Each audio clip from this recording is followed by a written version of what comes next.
Well, last Wednesday night, there was a severe thunderstorm in the middle of the night. And with the thunder rolling and the lightning crashing, there was a transformer near our house that just blew up. And so those three different noises combined were so significant that it woke up all 5 members in my household at the same time. And so I got up and I went to the other side of my house to where my 2 boys share a room. And I went in there, and my 6-year-old Andrew was just scared to death. He was scared to death to the point where he sat on the end of his bed and he refused to go back to sleep. Like, he wouldn't even lie down on his pillow because his pillow was close to the window, and he thought if I lay my head on my pillow, the storm might actually crash through the window and get me. He was that scared. And so he sat right there on the end of the bed. And I'm just gonna go ahead and tell you right now, my best parenting moments don't happen at 3:30 in the morning. They just don't, all right? So I told you that beforehand. And so I first just try and reason with Andrew, and I say, hey dude, here's the deal, man. You are safe inside this house. Everything is okay. You can just lay down and go back to sleep. He was having none of it. So I had to dial it up a notch. And I backed off the patience. And so what I said, okay, dude, here's what you need to know. If you don't go back to sleep, you are going to be so incredibly tired at school tomorrow, you're probably gonna get into trouble at school because you make bad choices when you're tired. And just a side note, Daddy needs to go back to sleep, all right? Because I've gotta go to work in the morning and I need some sleep. He was having none of that. So then I got a little bit more aggressive, a little bit more assertive, and I just said, okay, dude, you have 2 choices. You can either lay down and go back to sleep, or you can sit here on the end of your bed all night long, but you're gonna have to be completely quiet because I don't want you waking up Noah. And I walked out of his room and I closed the door, thinking that he would give up and go to sleep. Parenting's all about mind games. That's all I was trying to do with him. Mind games. And so then I walked out and I checked on a few different things. I talked to my wife, and then I put my shoes on and I went outside. I wanted to check and make sure that nothing was on fire. And so I came back inside, and then I was like, you know what? It had been a little bit of time, and I was like, I'm just gonna go crack his door to make sure that he did exactly what I thought he would do and just make sure that he fell straight back to sleep. And when I opened the door, guess what Andrew was doing? He was sitting right where I left him, on the edge of his bed, planning to weather out the storm all night long. And I thought about that, and I just thought, man, how powerful can fear be in our lives? Like, if you think about what fear did in Andrew's life specifically, fear was keeping Andrew from doing what he was meant to do. My son, 6 years old, he is meant to get about 10 hours of sleep each night. At this point in his life, how glorious does that sound? But that's what he's meant to do as a 6-year-old. Fear was keeping him sitting on the edge of his bed. It was keeping him from doing what he was meant to do. The reason that I tell you that is because tonight is night 3 of this series that we've been in called Do Something Big. And the reason that we're doing this series is that I believe that this room is full of people who want to do something big. I believe that your generation, Generation Z, or the centennial generation, is a generation packed full of millions of people who long to do something big. I shared this on the first night of the series, but a survey in 2014 indicated that 72% of high school students want to start their own business one day. 40% of those people surveyed indicated that they identified with the statement, I will invent something that changes the world. Now think about this. What were you doing in 2014? Most likely you were in high school. So that survey represents you. You are a part of a generation that longs to be a part of something bigger than yourself. You want to know that you are making a difference in this world. You want to know that you're great at something. And you want to know that you are making a memorable impact on this world. Do you want to know what the greatest roadblock will be to you doing something big in your life? Fear. Fear will keep you sitting on the end of the bed of your life, missing out on what you were made and meant to do. Do you know what it's like to sit on the end of the bed of your life, paralyzed by what ifs? What if it doesn't work? What if I don't have what it takes? What if things are just too hard? What if they don't like me? What if they reject me? What if my parents don't approve of my choices? What if no one believes in me or follows me? Do you know what these are? These are all just symptoms of two types of fear. Fear of failure and fear of man. Fear is the greatest roadblock to doing something big. So here's our goal tonight. Tonight, our goal is to move off the edge of the bed of our lives. Tonight, our goal is to value faith over fear. Every night of this series, we've been looking at an Old Testament figure who did something big. Tonight, we're going to zero in on a guy named Joshua. Joshua was a guy who dealt with fear. But as we look at Joshua's life, what we're going to find are 4 key ingredients for impact that will help you get off the edge of the bed of your life and trade up from fear to faith. So if you have a Bible, join me tonight in Joshua chapter 1. Joshua chapter 1 is where we're going to be.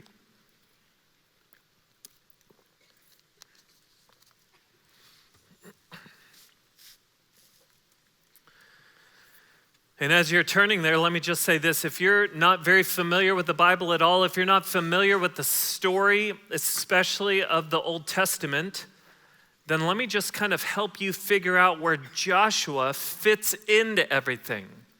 What you need to know is in the 12th chapter of the entire Bible, Genesis chapter 12, God comes to a guy named Abraham, and he makes Abraham some big promises. He promises that Abraham's descendants will become a big nation. That nation would become the nation of Israel. And he also promised that that nation, the nation of Israel, would have a specific land on which they could live. Well, Abraham's descendants ended up moving to Egypt.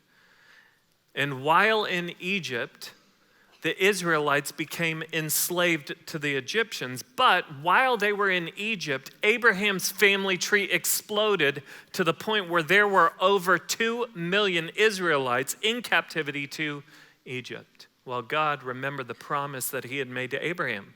And so he sends a guy named Moses in to bust out his people, the Israelites. Moses leads them out of Egypt. They miraculously walk on dry land through the Red Sea. And then they begin to make their way to the promised land, the land of Canaan. But on the way, the Israelites whine, they complain, and they sin against God. So what God does is he makes that generation of Israelites wander around in the wilderness for 40 years until that generation died out. And then Moses brought the Israelites to the banks of the Jordan River, and the Jordan River was the only thing standing in between them and the land that God had promised them. God was about to fulfill his promise that he had made all the way back in Genesis chapter 12. But while they were on the banks of the Jordan River, Moses, the leader of Israel, dies. So this is where Joshua slides into the story, and we pick it up in Joshua chapter 1, verse 1. Here's what it says. It says this. It says, after the death of Moses, the servant of the Lord said to Joshua, the son of Nun, Moses' assistant, Moses, my servant, is dead. Now, therefore, arise, go over this Jordan, you and all this people, into the land that I'm giving to them, to the people of Israel. God comes to Joshua and he says, now, therefore, arise. In the TAV version, it just means step up. It's your turn.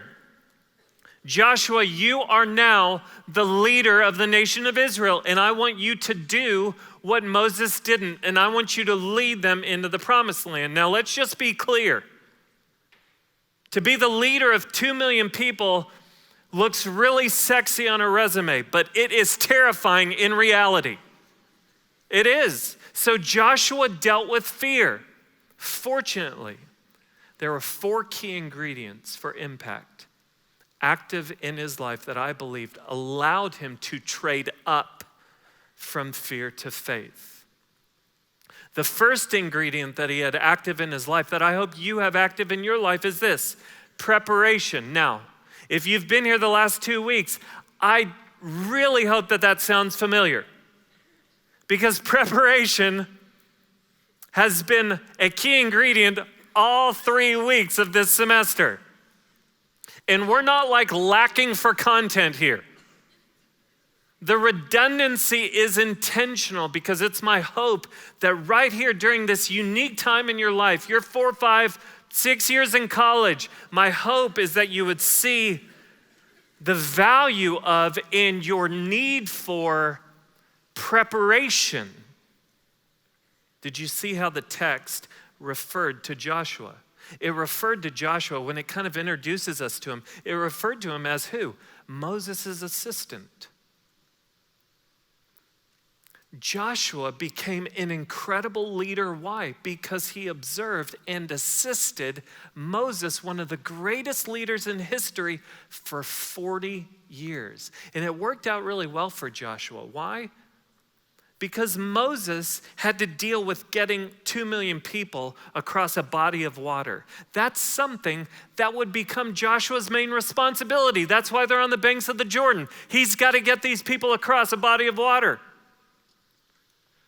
Moses had to deal with going to battle against Israel's enemies. That's something that Joshua was going to have to deal with when they crossed the Jordan, and there's Jericho waiting to take them out. Moses had to deal with the sin of the Israelites. That's something that Joshua was just days away from dealing with. You know what happened with Joshua? Joshua learned good leadership from being around good leadership. I said that on night 1, and I hope you don't miss it. Good leadership is learned from being around good leadership. One of the best things that you can do during your college years is observe and assist as many great godly leaders in this community as possible. You try and get as much time as they will give you to be near them, assist them, and observe them. I love to tell people that the way I lead and the way that I speak is really just a big conglomeration of a bunch of different godly men that I've gotten to observe over the years. So I learned how to tell stories and value wording from Greg Mott. I learned how to teach through a text from Brian Fisher. I learned how to land the plane at the end of a message from Louis Giglio. I learned how to have tough conversations and be intentional with people from Todd Wagner. I learned how to lead a staff from Brad Thomas. I learned how to love and care for and counsel people from Brian Mountjoy and Andy Davenport. And the list could go on and on and on. Are you cultivating your own list? Let me explain it this way. If you want to do something big, most likely you're either going to want to build or fix something. So if you want to do something big, maybe you want to build a student organization. Maybe you want to build a family one day. Maybe you want to build a company or build a nonprofit or build a ministry. Maybe you want to build, or maybe you want to fix. Maybe there's a student organization that you feel like it needs fixing. Maybe that's what you want to do. Maybe you want to fix some of the brokenness that you see in this world. You want to do something about the fact that there's more slaves in our world today than ever before in history. Maybe you want to help fix the orphan crisis. I don't know what it is for you, but if you want to do something big, most likely you are going to be building or fixing. The question is this: do you have the right tools in your tool belt to be a good builder or fixer? Let me just illustrate it this way. I got a tool belt on stage with me. And if I were you, I'd take a picture of this, because this is really going to be the only time that you are ever going to see me wearing a tool belt.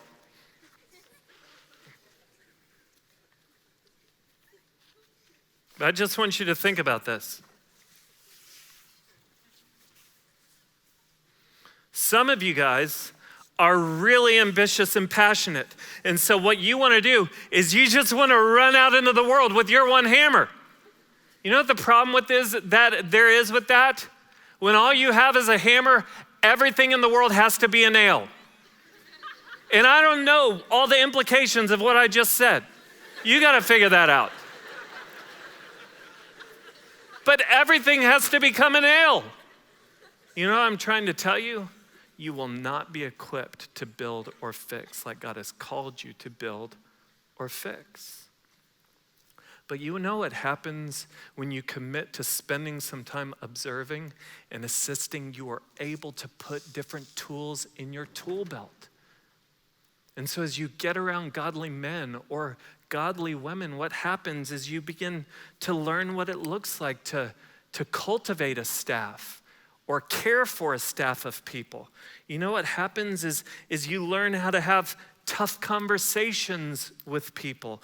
You begin to learn what it looks like to create vision, cast vision, and leak vision to employees. This is a big thing. You learn how to deal with money, because money is an important part of any type of organization. You begin to learn how to deal with money. You know what? You begin to learn how to operate in a way that is honoring. You learn what it looks like to conduct your life with character and integrity. What happens is you begin to get around different people, is you begin to put different tools in your tool belt so that you're equipped and ready to build or fix. And when you do that, you know what happens is it gets you off the end of the bed of your life, and it allows you to trade up from fear to faith. Why? Because you're able to look at the different tools that you have put into your tool belt over time. And here's what you're able to declare. You've been able to declare, God has prepared me for this. You can look and say, God has readied me for this in my life. I'm so good with tools. Don't ask me to fix anything. The question is will you put in the time? Will you put in the time to cultivate the tool belt that you need? Will you spend time assisting people, caring for people, observing people in your life? You know what, before I move on from this key ingredient of preparation, here's what I want to do. Just from the stage, I want to answer the question that I get asked in one-on-one situations often, and it's this: how did I get to where I am today? Like, how did I get to this point where I'm standing on this stage or leading Breakaway? Well, after I graduated from Texas A&M in 2003, I moved back to Dallas, and I went to seminary. And at seminary, I sat under the teaching of some godly men and godly women, and I learned Bible and theology. And after I graduated with a master's from Dallas Seminary, I moved to Austin, and I became a student pastor for 5.5 years. And while I was a student pastor there, when I showed up, the senior pastor looked at me and he said, I need you to know this ministry is on life support and you need to revive it. And so I will never forget Sundays where there were 30 kids in the room. I remember Bible studies where there were more leaders than kids. I remember spending an entire day just shoveling sand trying to get a volleyball court ready for 20 to 30 kids to play on it. But you know what happened while I was there? I began to learn what it looked like to demand excellence in all things. That's when God began to give me opportunities to cultivate a gift of communication. It was there that I learned how to hire and fire people. I learned how to build a staff and lead a staff there. I learned how to begin to counsel people and engage with people and speak truth into their lives. And after those 5.5 years there, my family moved to Waco so I could become the executive director of vertical ministries on the campus of Baylor. Now that sounds like a really great title. The thing that you need to know is I was the only staff person. So yeah, I was the executive director, but I was also the administrative assistant, and I was the janitor, and I was the event planner. And if there was a role to play, I was it. And we understood that if I was going to get a paycheck, we were going to have to raise the money for our salary, but not just our salary, but the operating budget for the ministry, which was about $200,000. The majority of that was the operating budget for the ministry. So we moved to Waco just assuming that God would show up and provide for us. But you know what happened? Is I learned how to raise money there. And while I was there, I learned what it looked like to be a mobile ministry with no physical building to call home. I learned how to connect with the administration on a college campus.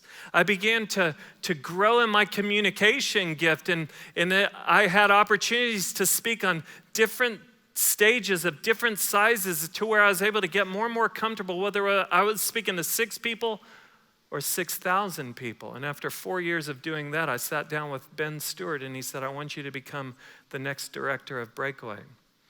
And when he offered that to me, it was exciting and terrifying at the same time.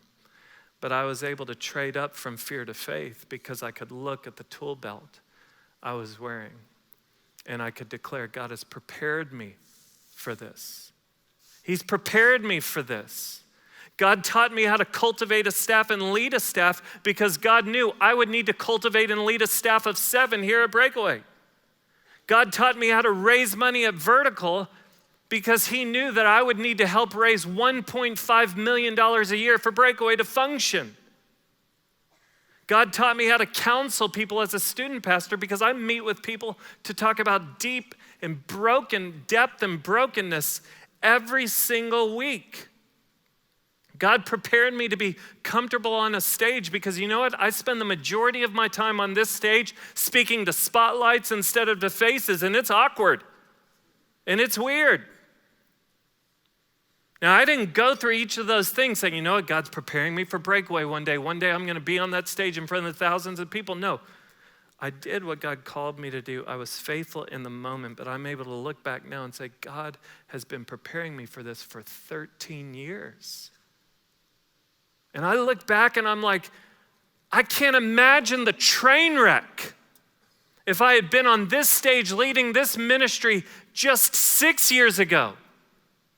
When I was 31, it would have been a nightmare. It would have been a train wreck because I wasn't ready.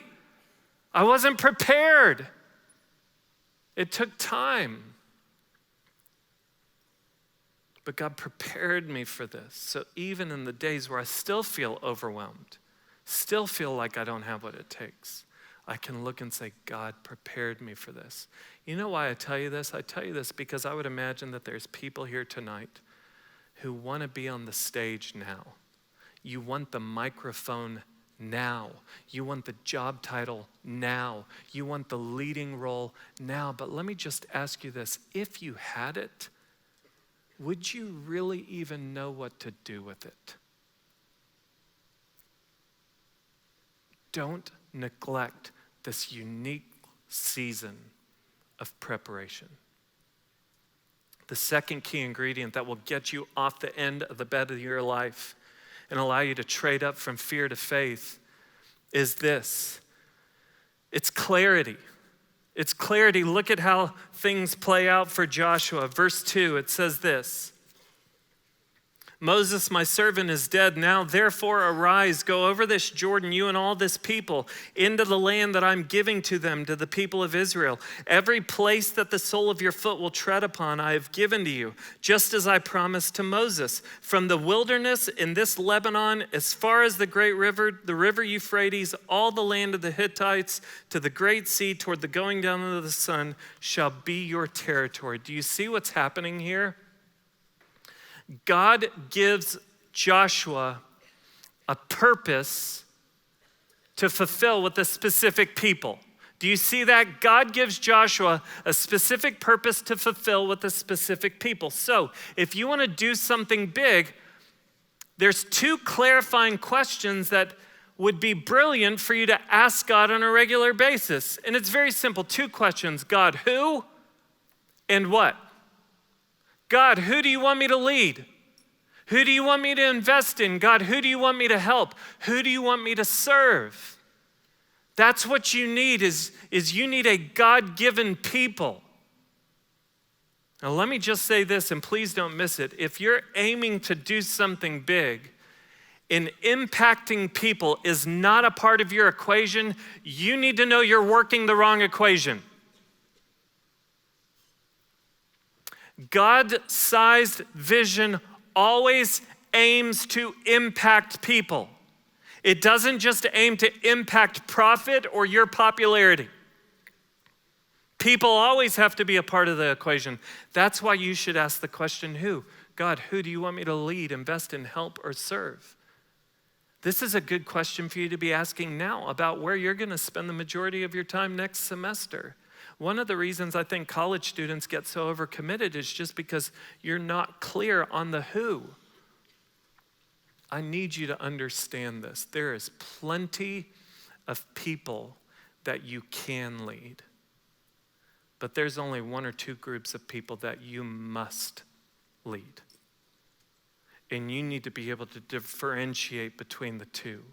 There's plenty you can lead. There's only one or two groups of people you must lead. That's why you ask God who. And then when God gives you a people, you begin to pray the question, what?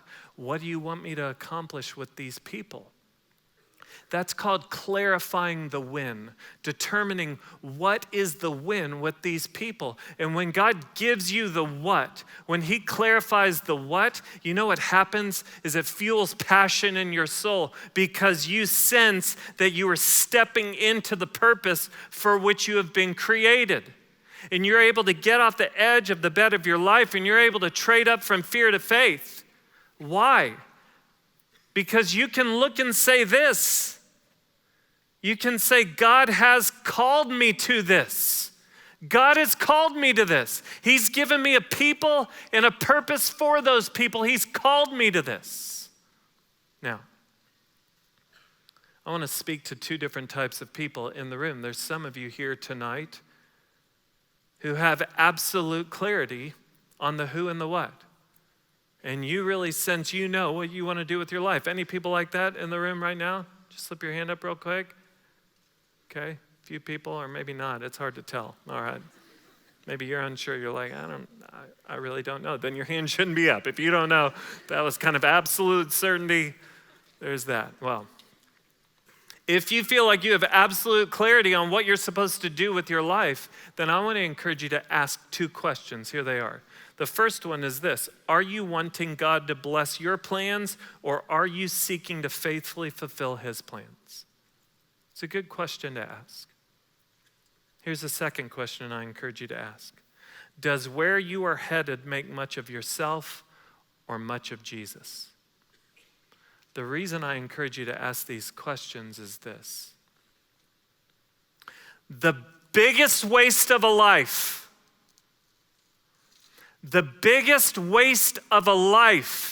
is for you to be extremely successful at doing the wrong thing.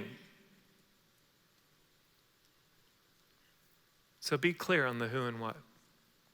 Now, if you're here tonight and you have zero clarity, you want to know what God wants you to do with your life, you just don't seem to be getting an answer. If that's you, then let me just ask you two questions. Number one, are you positioning yourself to hear his voice on a regular basis? Because it's very easy to let serving God replace knowing God. And so it's possible that you need a little bit more time to be still, but you also need to invite the people of God into your life because often God speaks to his people through his people. And so if you ever sat with a group of people who know you and you just ask them, hey, what do you see me good at? What do you see my heart inclined toward? How could you see God using me in this world?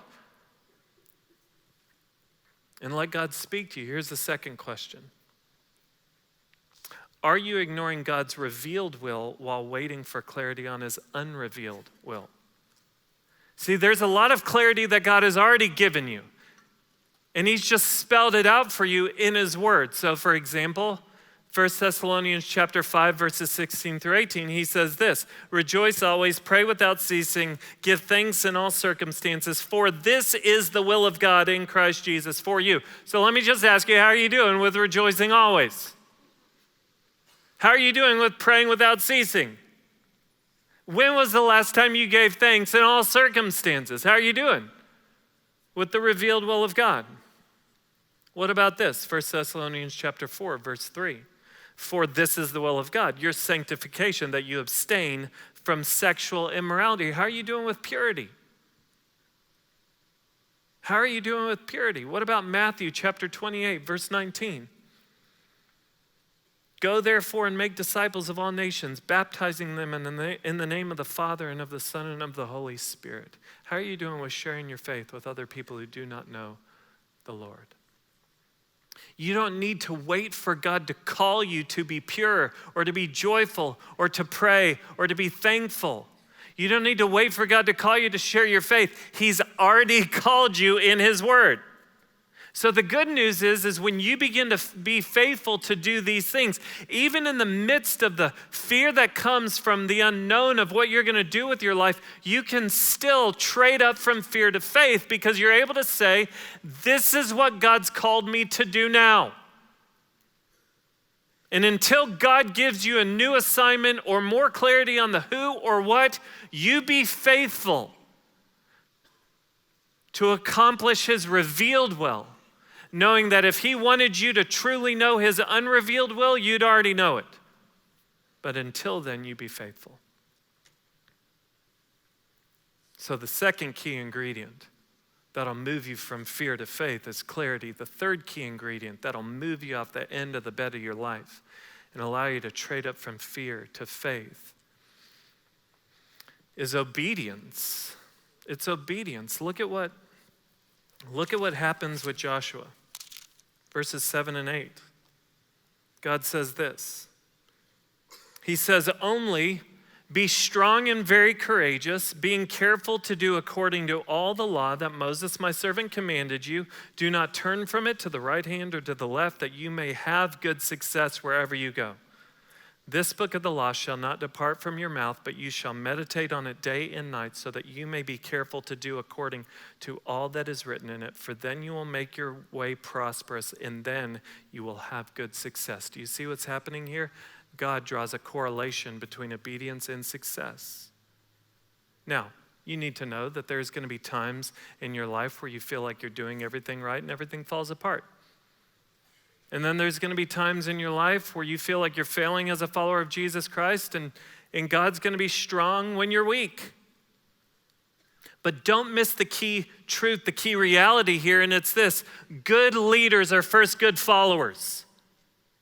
Good leaders are first good followers. Let me illustrate it like this. Man, my family has had the opportunity to go to Disneyland twice and Disney World once. And Disneyland and Disney World, they're crazy places.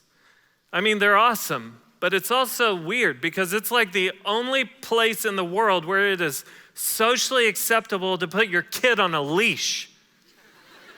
There's like 10-year-olds like, click, here you go, daddy, my leash for the day. It's like, that's weird. But if you want to see me implode as a person, put me in charge of leading my family around an amusement park because I hate looking at maps. I'm more like, we'll find it when we find it. Like, we're just going to wander until we see it. And if we don't see it, we'll just keep turning left till we do. And so what happens, man, the family melts down. I'm not a good leader because I refuse to follow. You need to know that following is a requirement for leading. It is. It's a requirement for leading. So let me just ask you this. If you consider yourself a follower of Jesus Christ, how are you doing practically following Jesus Christ? Just take inventory. I'll just tell you this. When I was in college,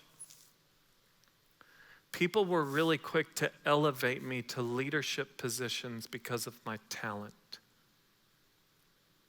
For some reason, I was comfortable on a stage. For some reason, I could talk to people. I could connect with people. I could make people laugh no matter how bad the joke was. And so people elevated me to leadership positions because of my talent. But what I realized looking back upon my college years is that at that time in my life, my talent outpaced my character. So my character in college was severely lacking. I was extremely flirtatious with girls. I led girls on. When I was in a relationship, I allowed it to move toward impurity. And then up until the summer before my senior year in college, I had this lingering pornography addiction. My character was lacking, but people elevated me to leadership positions because of my talent. So one of the things I had to learn the hard way is this: talent will get you a job, but character will help you keep that job. You need to know God delights in using his people to accomplish his purposes. He delights in using imperfect people to accomplish his purposes. But you need to know God cares far more about who you are than what you do for him. He cares far more about who you are than what you do for him. You know what obedience does is it aligns us with Jesus Christ. It allows us to look more and more like Jesus and less like the world. Obedience is about not what we do, but about who we are becoming. So you need to know the best way to know God's way is to first know his word. And I would just say that every single person in this room could probably benefit from taking a step towards obedience. So we want to do it together. If you were to look under your seat right now, and I encourage you to do it, just pull out this card right here. Here's what we've created for you. For the month of March, we've created a reading plan for you. It's a reading plan for the month of March. If you're into paper copies of things, take this and that. You put that where you're going to see it and benefit from it. This is going to go live on our app on Thursday, March 1st. You can sign up for daily reminders. But over the course of the month of March, we're going to walk through 3 books of the Bible together: John, Ephesians, and Proverbs. And what these books are going to help us do is align our hearts with Jesus' heart. So when you read God's word, it informs you of his ways. And then when you seek to apply his word, that becomes you living out God's ways. That's obedience. And what obedience does is it leads to alignment. And when your heart becomes aligned with the heart of the God of the universe, then in a way it doesn't matter what you end up doing. You can trade up from fear to faith because you can look at what you're doing and you can just declare this: God is pleased by this. I'm walking in his ways. I'm seeking to know him. I want my heart to reflect his heart, his mind, my mind to reflect his mind. Alignment through obedience allows you to trade up from fear to faith. The last key ingredient that will get you off the end of the bed of your life, that will allow you to trade up from fear to faith, is this. It's confidence. Look at how the passage ends in verse 9. It says, "Have I not commanded you? Be strong and courageous. Do not be afraid and do not be dismayed, for the Lord your God is with you wherever you go." I don't know if you noticed as we read through the passage, but there are actually 3 different times in 9 verses where God has to tell Joshua, be strong and courageous. What this shows us is that Joshua was dealing with some fear. And this is just how things play out in my mind. I could be totally wrong, but I just pictured this conversation going like this. Okay, hey, Joshua, I'm God, just to make sure you're clear, but I'm God. Moses is dead, you know that. Now it's your turn. Step up. Now therefore arise. I want you to take these 2 million people, take them into the promised land. Oh, geez. Oh, man. Oh, gosh. You know, God, I don't know if, hey, Joshua, be strong and courageous, man. Be strong and courageous. Yeah, but I just don't know. What about Joshua? Dude, follow my word. Obey my commands. It will go well with you. Yeah, but God, I just don't know that I'm Joshua. Be strong and courageous. Be strong and courageous. Have I not commanded you? Be strong and courageous. Do not be afraid. Do not be dismayed, for the Lord your God is with you wherever you go. Here's what I love about this verse. I'm having my kids memorize this verse right now because it's so powerful. Do you notice what God didn't do? What God didn't do is be like, hey, Joshua, snap out of it. Dude, you're freaking Joshua. What are you freaking out about, man? You're Joshua. Man, you're super strategic. You are high capacity. You're a much better speaker than Moses. I had to drag in Aaron to do the talking for Moses. You're funny. Man, your punchlines kill. People like you. You're a people person, Joshua. You don't have anything to worry about. You got this. No, there was none of that. The only way God pacified Joshua's fear is by promising to be with him. Why? Because in the end, God knew that what Joshua had wouldn't be enough. It wouldn't. He's about to have to get 2 million people across a body of water. He was about to have to take down a fortified city.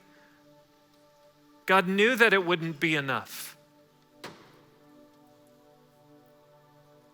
He knew that Joshua wouldn't have what it takes, because here's what you have to realize. A God-sized vision will always require God's presence and provision.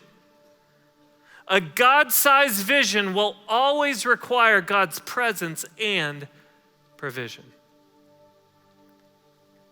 So the same goes for you. You want to do something big in this world. You want to do something God-sized. You need to know it doesn't matter how high capacity or smart or wise or funny or charming or how much woo you have from the Strength Finders deal. In the end, it's not going to be enough. Not if you're trying to do something truly big. Now, if it's something you can handle on your own, that's fine, but you need to know you're settling. But a God-sized vision will always require God's presence and provision. So you know what the best thing you can do? Put your trust not in what you have, but in who has you. Put your trust not in what you have, put your trust in who has you. Isn't that the essence of what being a Christian is? Like, if you don't understand Jesus, if you came into this place tonight and you would not identify yourself as a Christian, this is who a Christian is. A Christian is someone who puts their trust not in what they have, but in who has them. Because the reality is the scriptures tell us not that we were spiritually bad, just needing to be spiritually good. No, it says we were spiritually dead. Meaning we were incapable of being good enough for God. It's saying we don't have what it takes. So to put your trust in how much you've gone to church or how moral you are or how much money you've given to something is absolutely foolish. It is not enough before a perfect and holy God, and that's okay. Because Jesus Christ has come to rescue each one of us. He came to be punished for us. He died on a cross and he rose from the dead so that we too could be raised to walk in newness of life. Jesus Christ came to take us back to God. And when you give your life to Jesus Christ, the God of the universe has you for all of eternity. This is the essence of the gospel. To put your trust not in what you have, because it will not be enough, but to put your trust in who has you, who always has enough. I'll close just by telling you how things played out with my son Andrew. Last Wednesday night, about 3:30 in the morning, I opened that door to see him sitting on the edge of his bed, ready to wait the storm out the rest of the night, captivated by fear.